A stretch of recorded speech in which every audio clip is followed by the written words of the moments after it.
All right, let's dive right in. Today, we are breaking down a roadmap for all you established pros out there. If you've spent years, maybe decades, building up some serious expertise, and now you're looking at AI and thinking, okay, how do I fit in here? Well, this is for you. We're talking about how to turn all that experience into a real, thriving AI consultancy. Let's be real for a second. For a lot of folks, especially if you're in your 40s or 50s, this question hits a little too close to home. It can seriously feel like the ground is shifting under your feet, like this career you've poured your life into is suddenly at risk because of AI. But what if that's not the whole story? What if this massive shift isn't an ending, but actually a huge opportunity? Like a genuine second act for your career? To really see how that's possible, we're going to follow the story of one person, Anne Murphy, who did this exact thing. Anne's story is just, well, it's the perfect example. She spent 30 years in fundraising for nonprofits and universities. A completely different world, right? Then she starts her own company, discovers ChatGPT, and boom, a light bulb goes off. This discovery totally changed her mission. She started small, just running workshops to teach people in her field about AI, and today, she runs a full-blown AI academy and consultancy called She Leads AI. Her story proves you absolutely do not need to be a coder to make this leap. Okay, so let's talk about the biggest thing that stops people in their tracks. It's this voice in your head, this myth that says you have to be the world's #1 top-of-the-mountain expert on AI before you can even think about starting. This slide just lays it all out, doesn't it? The myth is you have to know everything, that you have to be this untouchable genius. But the reality? The reality is so much more achievable. You just need to be a couple of steps ahead of the people you want to help. That's right.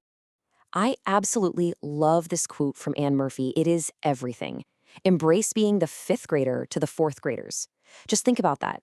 A 5th grader is the perfect person to help a 4th grader with their homework, right? They just learned the material, they remember what was confusing, and they can explain it in a way that makes sense.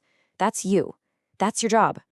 All right, so you've got the mindset down. You're ready to be the 5th grader. Now for the practical stuff. How do you actually land that first client? Well, the work starts before you even think about sending a pitch. First things first, your online shop window, especially your LinkedIn profile, it has to scream AI. Seriously. If a potential client checks you out and all they see is your old career, they're going to be confused. Your headline, your about section, the stuff you're posting, it all needs to send one clear signal. This is what I do now. So what's the secret weapon? What's the fastest way to get clients in the door? Anne says, hands down, it's running educational workshops. It's just the quickest path to building trust. You're not just telling them you're an expert, you're actually showing them right there in real time. But you can't just throw up a boring lecture. There's a formula, and it has 4 key parts. 1, get hands-on. Make people do stuff with you. 2, tailor it. Use examples from their actual real-life jobs. 3, give them a playbook, something they can take away and use tomorrow. And 4, this one is crucial. Make an offer. End the workshop by simply saying, hey, I have a few spots open if you want to work together on this. Okay, so your workshop was a hit. You've got people interested, they're coming to you. Now what? Now we get to the tricky part. How do you package this up? And the $1,000,000 question, what do you charge?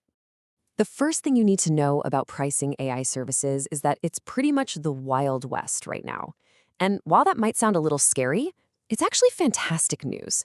It means there are no set rules, which means you get to define your own value. But there is one rule, a huge one, and it's this. Never, ever charge by the hour. Why?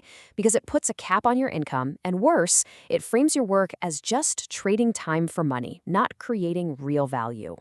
See, you're not selling your time. You are selling a transformation. You're selling the solution to a nagging problem. You're selling the removal of friction. You're selling a brand new capability for their team. Your price has to reflect the incredible value of that outcome. Now, before you can even think about quoting a price, you have to get on a discovery call. This is your diagnostic session. This is where you figure out what's really going on. And Anne says you need to find the answers to 3 key questions on this call. Question number 1, do they actually have the capacity to hire you? And that means 2 things. First, is there a budget? And second, am I talking to the person who can actually say yes to that budget? If the answer is no, your only goal is to get to the person who can. Okay, next up, you have to play detective. You need to ask, so what have you already tried to fix this? Their answers are gold. It's like a doctor asking about your symptoms. It helps you diagnose the real problem underneath, not just the thing they think is the problem. And third, you've got to find the pain. Where is the pressure to solve this coming from? Is it the board breathing down their neck? Is it the CEO? Is the team just totally burned out? Knowing the source of the urgency helps you frame your solution in a way that truly hits home. And here's a brilliant insight from Anne. The most powerful way to justify your fee often isn't some complicated spreadsheet with ROI calculations. It's focusing on the human friction. You know, those broken workflows, the miscommunications, the stuff that drives everyone crazy, but nobody knows how to fix. When you can name that friction and say, I can make that go away, your value becomes crystal clear. All right, last piece of the puzzle. Let's talk about the F word, free. Doing pro bono work can be an amazing way to build your portfolio and get testimonials, but you have to be smart about it. You have to be strategic. This is so smart. When Anne does a free workshop, she still puts a price tag on it. She'll literally tell the client, this is a $2,500 workshop that I'm gifting to you. What does that do? It makes them take it seriously. It's not just some freebie, it's a valuable asset. And you better believe she doesn't walk away empty-handed. She gets paid, just not with cash. You need to ask for a testimonial right then and there, a social media shout-out, any photos or video from the workshop. These are all marketing assets you can use to get your next paying client.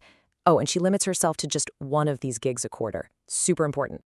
And that really brings us full circle. This whole journey, this entire playbook, it all starts with that one simple but powerful mindset shift. It's not about being the world's foremost expert. It's about being a helpful guide. So I'll leave you with this question. Thinking about your own unique experience, all the stuff you know, what fourth graders are out there that you could start helping today?